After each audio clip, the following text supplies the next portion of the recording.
この世に俺より強いやつがいるなんて思いもしなかった。これが巨人ってやつか。Is that Yuri? それも壁の中に。It's gotta be, right? Who else? Oh, it's Rod. Yeah, it's Yuri. Yuri. 察するに彼はアッカーマン家の末裔ではなかろうか。であれば私に刃を向ける理由は彼自身にある。Oh, shit. お前がやらないのなら俺が殺す。いくさ許してくれよあんた本物の王様なんだろ。こいつの記憶は消せない。殺すほかないのだ。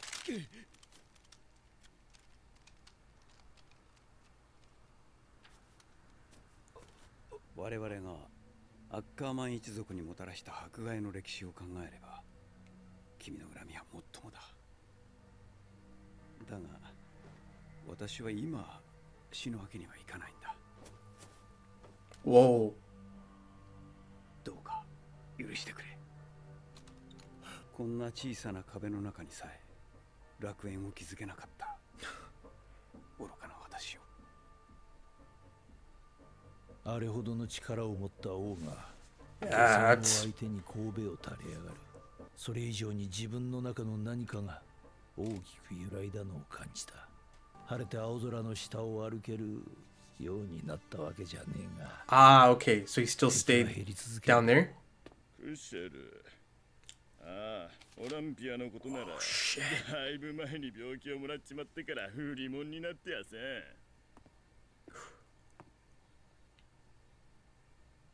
おいおいおいおい、なんか随分と痩せちまったな、クシェル。死んでる。Oh shit, Levi. お前は生きてる方か。名前はリヴァイ。ただのリヴァイ。 Just Levi. そうか、クシェル。そりゃ確かに名乗る価値もねえよな。 Oh, beautiful shot. 俺はケニー。ただのケニーだ。よろしくな。愛想のねえ死にかけのガキ。クシェルの忘れがたみはそれだけだった。こいつを見殺しにできるほど人を捨ててねえが、親に飼われるほどできた人間じゃねえ。まずはナイフの握り方。それとご Look at him, man. How to get along. 仕方、身の振り方とナイフの振り方。要はこの地下街で生き延びる術を教えたまでだ。 Nicely done, Kenny. ここから出て地上に行きたきゃ勝手に行けばいい。そこが王の果てしなさよ。サネさんよ。ずいぶん Holy shit, that's Sanes.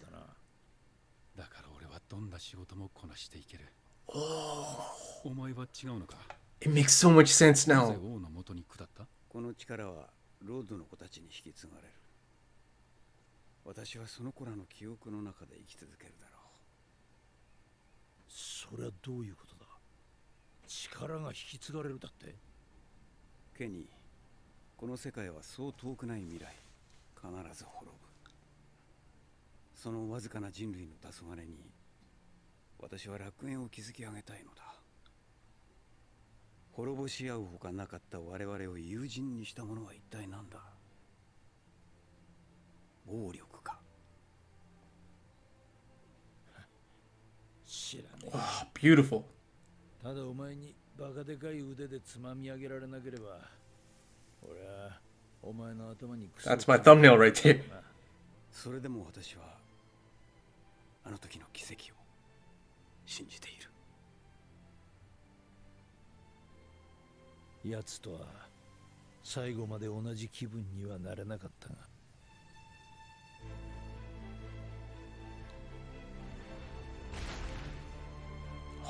Goosebumps, man. 奴の言う通り、化け物は受け継がれたらしい。目を見ればすぐに奴がいると分かった。どうしてお前はそんな暇なことを言ってられる？お前に力があって余裕があるからか。その力を手にしさえすれば誰でも同じなのか。例えば俺でも。この新設された対人立体機動部隊の隊長を務める。 It's becoming clear now. よろしくな。神にも等しい力だ。それを手にしたやつはみんな慈悲深くなっちまうし、こんなクソ野郎でもそうなっちまうのか。Damn. そこから一体どんな景色が見える？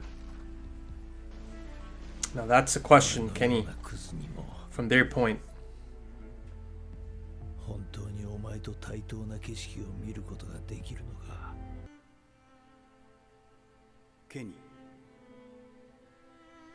Oh, that's Uri's. 大やけどにその出血。あんたはもう助からねえな。どうもこいつを撃って巨人になるらしいな。アホな巨人にはなっちまうが、ひとまず延命できるはずだ。俺が見てきたやつらみんなそうだった。酒だったり女だったり神様だったりもする。一族、王様、夢、子供、力、みんな何かに酔っ払ってねえとやってられなかったんだな。みんな何かの奴隷だった。あいつでさえも。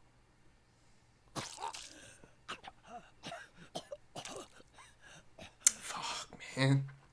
俺のせいもアッカーマンらしいな。あんた、本当は母さんのなんだ？バカがただの兄貴だ。俺は人の親にはなれねえよ。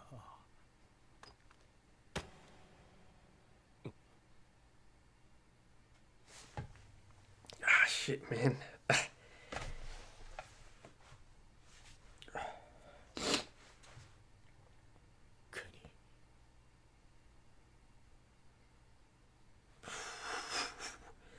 That shit destroyed me, man.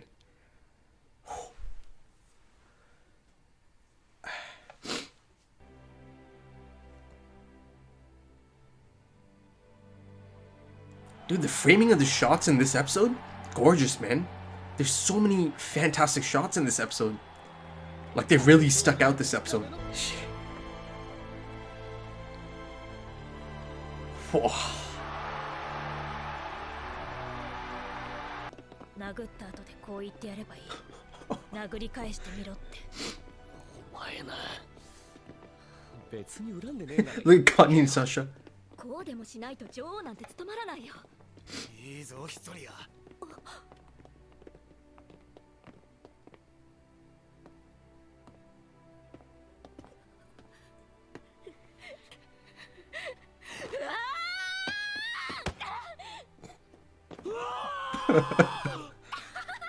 文句があれば。お前ら、ありがとうな。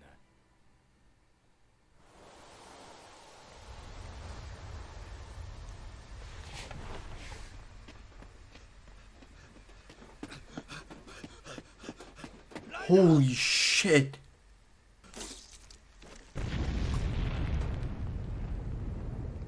勝ったぜ。兄ちゃん助けるのは後な。座標のダッシュを優先。当然だろ。Ymir? Where is she? ここで待ってりゃあっちから来るんだし。The glasses.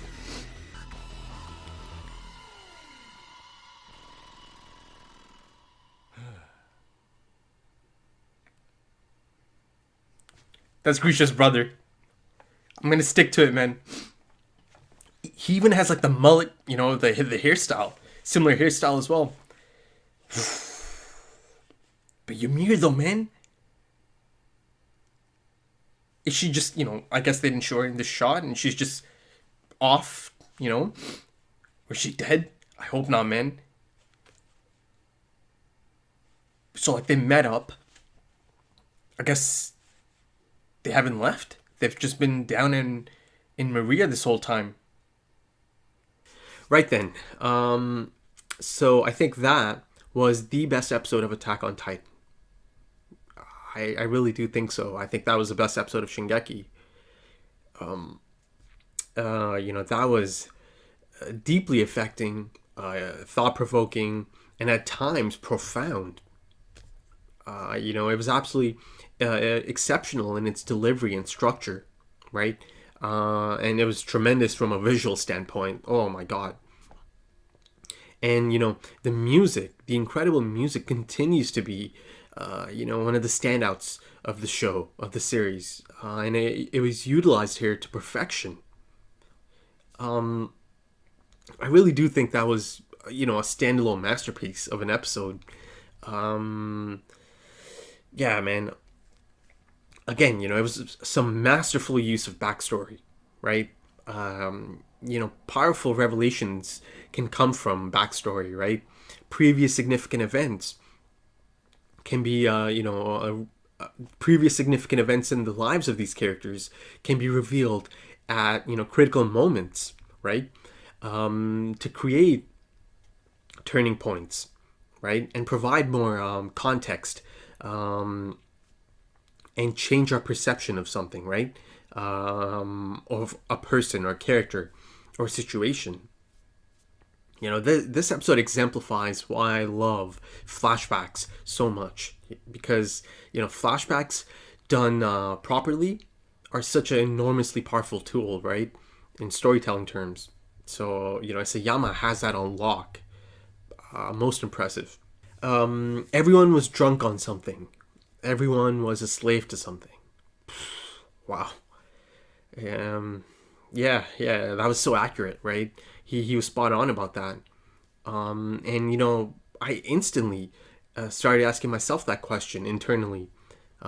It's so applicable to, you know, real life and real people. And of course, you know, it applies to every single character in this show as well.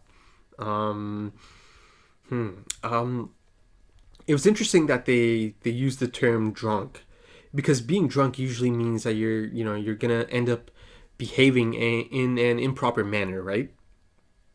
Unusual manner, because you're so dominated by an intense feeling, right? You know, and then you look at someone like Sunnis, and you see just how intense that feeling can be, right? Allowing him to do some questionable things, you know, some terrible things. You know, his belief in the King's Peace was absolute, right? He was drunk on it. Kenny, yeah, he genuinely wanted to see, right, if there's hope for someone like him, right? If there's hope for a self-confessed piece of trash, right? You know, his power is so great that even someone like himself could, you know, potentially change or truly change and feel the same type of empathy and compassion for his fellow man, right? And perceive the world as they do, right? And you know, this whole dream of a potential life-altering change or a spiritual ascension of sorts kind of kicked off after he saw someone with immense power, right? The ultimate power, show such constraint and compassion towards an individual who came to murder him, right? As Kenny said, it rattled something deep inside him, right? Within him. Because, you know, up until that point, he was very much a survival of the fittest, only the strong survive philosophy or school of thought, right? Power is all you need. Later on in the episode, there's this really sad moment as Kenny tells Levi that he doesn't want to die. I mean, who does, right? because I think at that point in time, the fear maybe starts to set in, that, you know, there is a chance that the last few years of his life might have been pointless, right? You know, because he wasn't able to attain that power, or, you know, achieve that spiritual ascension of sorts. But, you know, I do take gratification from the fact that in the end, Kenny might have, you know, he might have felt some semblance of peace within him, right? And I think, you know, also he didn't die alone. You know, I really like, I really like that he didn't die alone. And, you know, I do think he took inspiration from Yuri, right? A sort of guidance, perhaps. You know, even long after Yuri's moved on to something else, right? Yet he still plays a part on Kenny's deathbed, right?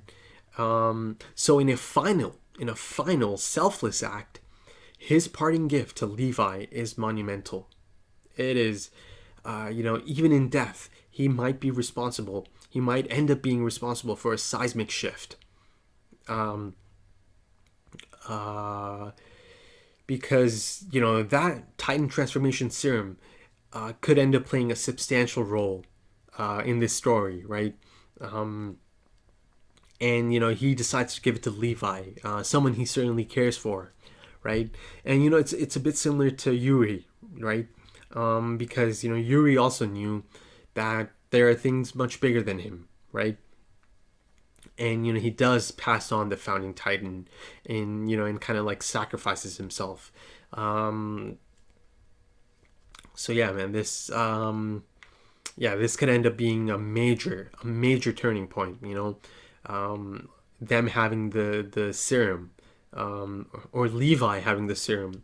You know, so let's see how that plays out. And much like how Yuri asked for Kenny's forgiveness, I think Kenny also, you know, admits to some of his shortcomings with Levi, right?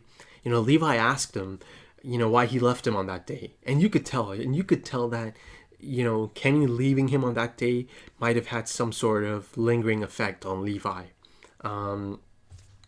Because, you know, just like how, you know, Kenny thought he was trash, you know, Levi also might have felt like he was trash and not worth caring for, right? So, you know, circling back to Kenny admitting to his faults or his shortcomings, you know, he tells him that, you know, he wasn't meant to be anyone's father or someone's father, right? He wasn't good enough for that. So kind of like, it wasn't your fault, kid. But Levi finding out that Kenny is his uncle on his deathbed, that's harsh, man. It's so harsh. But it is indicative of the world they live in. You know, it's harsh. It's a harsh reality, especially for the Ackerman clan. You really do have to feel for them because, and, you know, because they showed another example of, you know, the devastating consequences of their persecution, right? Levi's mom had to turn to prostitution, right, just to survive. And, you know, she died a terrible death. You know, no one deserves to die like that. And, you know, I think Yuri's heartfelt apology and his tears make that even more poignant because, you know, this is a person who has knowledge far beyond anything anyone else knows, right? So he truly knows the extent of the pain and the suffering the Ackerman clan have faced, right? Later on, that shot of Levi standing in the hall, and, you know, that beautiful light coming in, but then later smiling after the punch and thanking them, right? You know, that moment, for me, that was one of the best moments of the series because I found that so deeply affecting, given everything we know about him and his, you know, difficult life, right? I feel like it's one of those moments I'm never going to forget. You know, it's that shot of him smiling and thanking them. Yeah, it's a rare moment. You know, it's a rare moment. And I almost lost it on that moment. You know, I almost got teary-eyed on that. But, you know, I do think Levi has some similarities to Kenny, right? But he does have compassion, right? And he does, you know, he is able to appreciate his friends, right? And I think, and I think Kenny saw that in him. Kenny said that, there isn't much he could teach him. Well, I actually think he gave him some of the most crucial lessons, right? The capacity to survive and navigate, the harsh and unforgiving reality he was born into, right? Especially as an Ackerman, in the underground. So I do think he had a major, role in Levi's trajectory, right? And here he is, right, genuinely thanking his squad, right, and smiling. Staying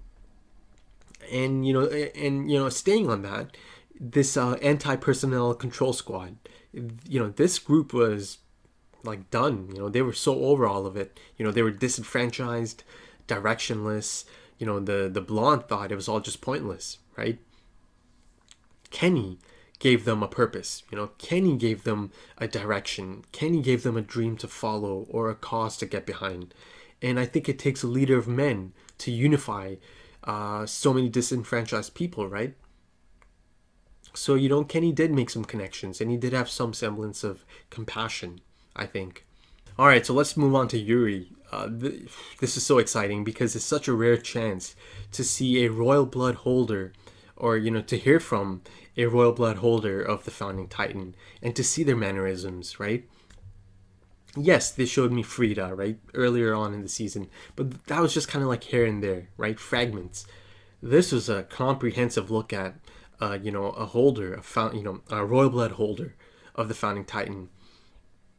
And I think everything Yuri had to say should be noted, and should be put under a microscope. So he tells Kenny that he doesn't have long left now, right? And Kenny said that, that's easy to see from a glance at you. So he could see it visibly on his face and his condition, right? But again, it's kind of tough to, tell if there is some evidence of accelerated aging, right? Because Kenny himself is also pretty old, or much older in that lake scene, right? Alongside Yuri. But Yuri did confirm that it's not because of age and disease, as Kenny had surmised. Yet here he is, looking quite rough. Yuri, that is. And then he said, this power is going to get passed on to Rod's children. And that's the reason he doesn't have long left, right? Seemingly confirming that, yes, you do have to pass it on after a certain amount of time, right? Because he confirmed it's not because of age and disease, yet he doesn't have long left, right? So it really did sound like, his time, or his cycle perhaps, is coming to an end, right? And the thing to note here is, again, he didn't say it's going to Rod, it's going to go to Rod's children, right? That whole concept of perhaps it having to go to young children, right? Kids getting the Founding Titan or becoming a Titan shifter as kids. I brought that up in my episode 7 discussion, right? Thinking back at it, maybe there is some evidence of accelerated aging, because Rod and Yuri are meant to be around the same age, right? In fact, I think Rod's supposed to be the younger brother. Yuri's supposed to be the younger brother, right? So let's have a look at Yuri in that lake scene. He looks, so much older than Rod, right? Like I said earlier, he's looking rough. So maybe there is some evidence there. And maybe it doesn't even have to be accelerated aging. Maybe holding on to something as immense as the Founding Titan has a cost, right? Has a toll on your body. Goes back to my point of, potentially grounding something so OP, right? You can have it, you can have something like that, but there is a cost to it. Now, Yuri told Kenny that he should live on in their memories. That right there is one of the most exciting prospects of this story. The possibility, or the concept of them living on through memories, beyond a physical form, right? So maybe something similar to the ancestral plane in Black Panther, right? And I remember saying that this could be a great storytelling opportunity here. After I saw Eren have that flashback or that memory through Frida's eyes. Remember, he's looking back at himself in the mirror, but as Frida. So I hope, surely they're gonna, explore this further. Surely, Eren's gonna tap into some more memories at some point, right? It's too exciting of a prospect, too enticing of a prospect to not explore further. Oh man. And like I was saying in the last episode, or episode 8 maybe, in the discussion for episode 8, it's all shrouded in mystery, right? And this is such a good avenue to explore that further, or shed some light on the past and give more context, because I feel like a lot of the context is going to come from the past, right? Because there's so much unknown. There's still so much unknown. So yeah, I really do hope Eren kind of sees these things again at some point. I know that they tried to establish that no, he can't tap into these memories, but they also showed me that yes, he is experiencing something here. Now going back to Yuri, he said something fascinating to Kenny, and I've got it here. I had to look this up again. In the not too distant future, the world will crumble, right? And in humanity's fading twilight, I wish to build paradise. Oh, let's try to unpack that. Damn. Okay. That sounds like a pretty definitive statement, right? This is an all-knowing being here, right? Omnipotent being. This sounds like a pretty definitive statement. Is this some kind of insight? Is this some kind of foreshadowing of what's to come down the line, right? And the thing to note here is that he's saying this after he's already confirmed that he doesn't have much longer to live, or he doesn't have much more time, right? He's saying this after he's already confirmed that it's about to be passed on to Frida, the founding titan, that is, right? Yet he's speaking as if he's going to be there for humanity's twilight, or the world crumbling, right? But then if you go back a bit, in the beginning of the episode, he's also saying he's a fool. I think he said, I'm a fool for not being able to create or build paradise within such tiny walls. Yo. And he's talking about the world crumbling. Is he talking about this world, the world within the walls, their domain? Or is he just talking about the world, all of it, even outside? So it's really starting to sound like once they move on, once they pass on the founding titan, they kind of become one with the same entity, right? As he already confirmed, right? I should live on in their memories. But, he's saying things here that are kind of sounding like two different people talking, right? He's, earlier on in the episode, he's, he thought he's a fool for not being able to build paradise, right, in such tiny walls. But then he's also now, speaking as if he'll be there once something happens, right? Humanity's fading twilight, right? So it's fascinating stuff, man. Is it even possible that, maybe the first king is kind of leaking through here, right? Because he has been the one constant, throughout every founding titan recipient, right? He kind of, like I said, he almost kind of possesses them, lives on through them.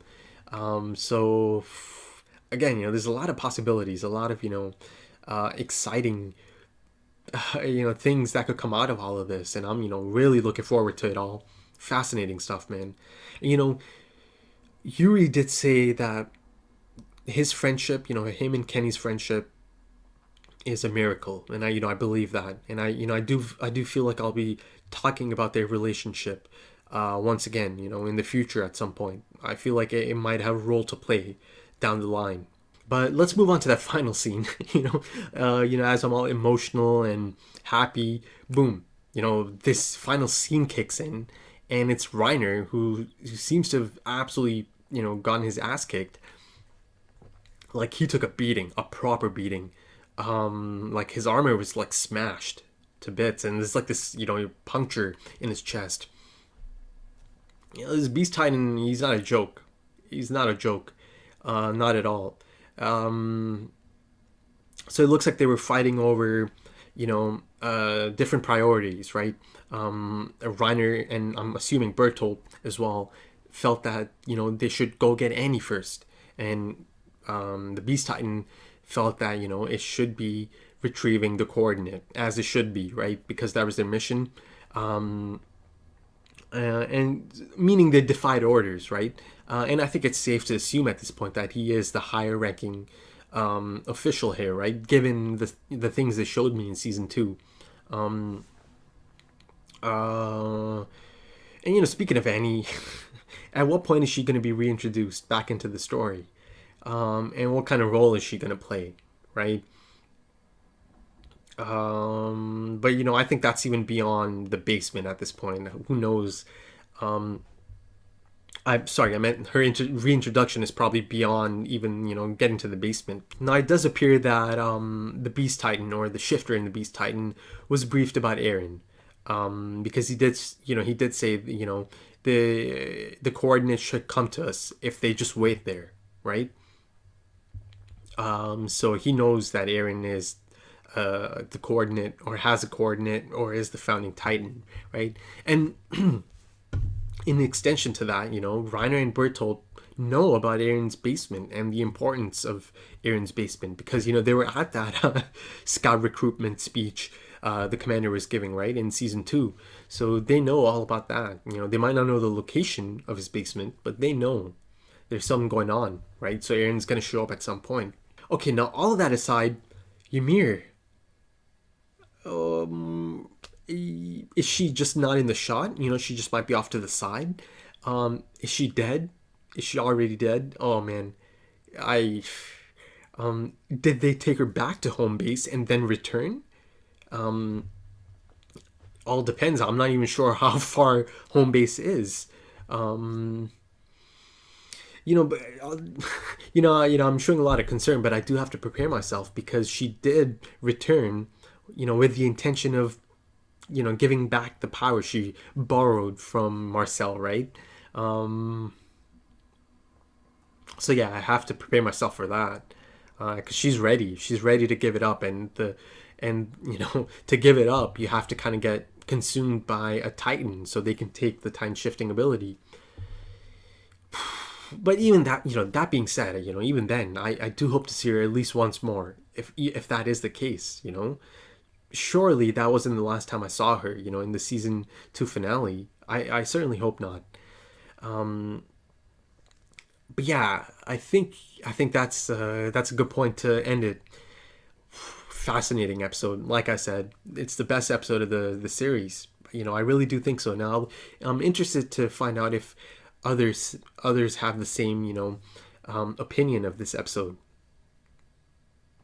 I'm sure many of you rank it quite high, but I am calling it the best episode of the series. I believe it's the best episode of the series. So yeah, I'm looking forward to the comments, the comment section. But yeah, that's about it. If you enjoyed it, please hit a like, drop your comments, let me know what you guys thought. Okay, so that's it for this. Thank you for checking that out. Take it easy.